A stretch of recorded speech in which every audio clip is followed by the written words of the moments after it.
त्यानंतर एक breaking news आहे। मनसेच्या उमेदवारांमुळे शिवसेनेला 7 जागांवर फटका बसल्याची माहिती आहे।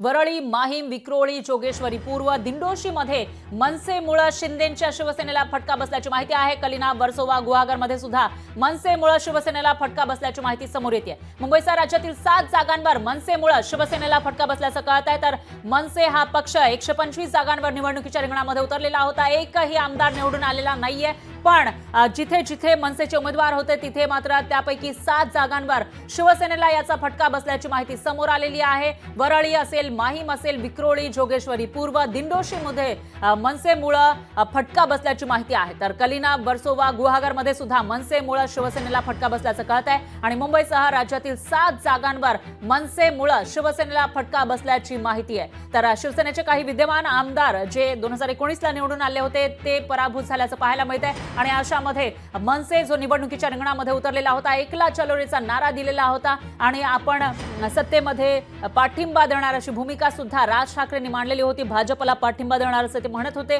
मात्र त्यांचा एकही आमदार निवडून आलेला नाहीये, पण शिवसेनेला 7 जागांवर मनसेच्या उमेदवारांचा फटका बसल्याची माहिती आहे।